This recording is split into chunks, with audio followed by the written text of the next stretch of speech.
Ganyan. Hmm. Nak, siya nga pala, may papakilala ako sa'yo. Yung anak ni Mrs. Chua, yung business partner natin sa Makati. Kasi kilala yung family nila na medical supplier ng mga hospitals sa iba't ibang, hospitals dito sa ating bansa. Pero ba't mo ipapakilala dun? Ay nako, di ba wala ka pang girlfriend? And syempre, gusto ko kung magkakaroon ka ng girlfriend, somebody na galing din sa alta sosyedad, ka-level natin.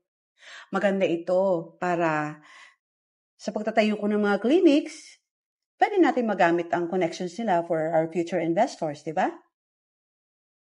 Pero may girlfriend na ako. Pangalan niya, Ara. Sino naman siya at saka ano apelyido niya? Saang pamilya siya galing?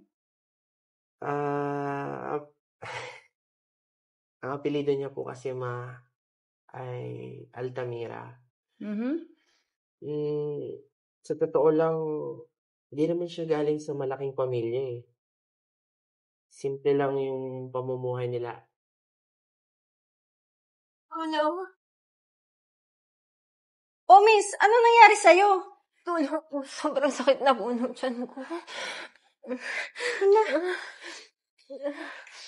Halika muna dito. Dito, maupo ka. Ano bang nangyari sa'yo? Ano yan? Dok, masakit raw po kasi yung tiyan niya eh.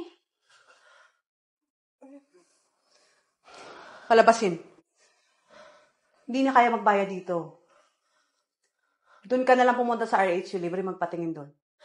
Pero sobrang sakit na po ng tiyan ko. Baka hindi na po ako umabot doon.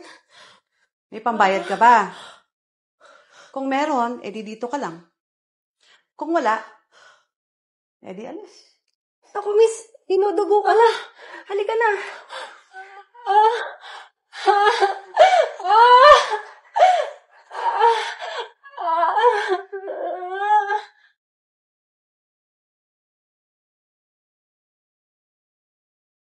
So, antayin na lang po kita for the follow-up check-up. Alright? Thank you po, Thank you Doc. so much. Thank you. Hinayaan mo lang? Hindi mo tinulungan? Teka! Ba't pa concern ka? Ha? Ma, girlfriend ko yun.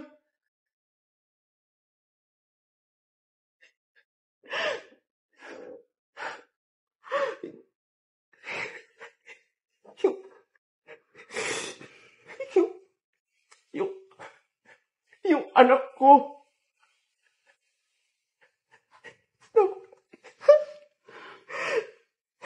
Anak mo? Yung apo mo. Hinayaan mo mamatay yung apo mo!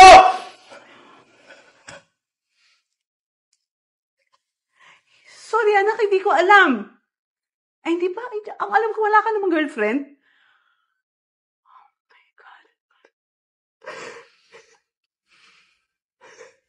Hindi mo sinasadya? Sorry, may mga nauna akong pasyente. Hindi mo sinasadya? Hindi. Kung alam kong apo ko yun, paprioritize ko siya. Yun ang problema sa'yo. Hindi na talaga mababago yung